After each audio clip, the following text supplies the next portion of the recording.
Welcome to my mini blog. সবাই কেমন আছো? এই যে চলে আসলাম আজকের কিছু রান্নাবান্নার ভিডিও নিয়ে। তো আমি প্রথমেই সব তরকারিগুলো কেটে রাখছিলাম। তারপরে যে তেল পটল করব আর কি। তো পটলগুলো ভেজে নিয়েছিলাম। এটা হচ্ছে পটলের মশলা। তারপর আমি এর মধ্যে আরও একে একে হলুদ, লবণ, একটু মরিচের গুঁড়া অ্যাড করে সুন্দর করে মশলাটা রেডি করে রাখছিলাম, যাতে রান্নার সময় সুবিধা হয়। এরপর এই যে দেখো, এটা চিংড়ি মাছ রান্না করব, তার আলু ভেজে রাখছি। এটা চিংড়ি মাছ, এটা চিংড়ি মাছের মশলা। তো আমি মশলাটা কড়াইয়ের উপর দিয়ে কষিয়ে নিচ্ছিলাম। মশলাটা কষানো হয়ে গেলে আমি ভেজে রাখা পটলগুলো এর মধ্যে দিয়ে দেবো। এই যে পটল ভেজে রাখছি এটা।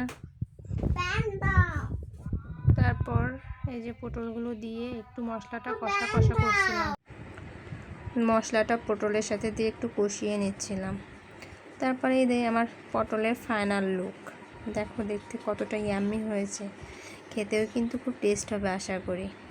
এটা চিংড়ি মাছের মশলা আমি রেডি করে রাখলাম। এর মধ্যে হলুদ, লবণ, মরিচের গুঁড়া, টক দই সব কিছু দিয়ে একসাথে মিক্সড করে রেখে দিয়েছি। পেঁয়াজ কেটে রাখছি, এই যে মাছ, আলু ভেজে রাখছি।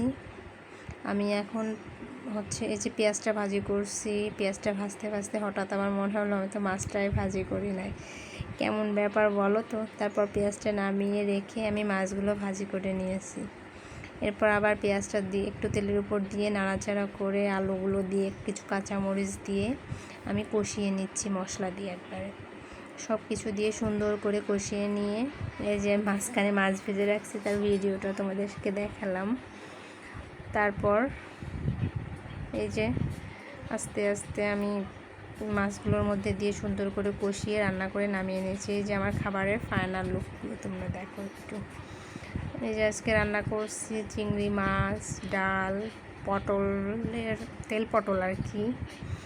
এই সকালের একটু আলু পেঁয়াজ ভাজি আছে, খাওয়ার সময় বেগুনের চপটা করব।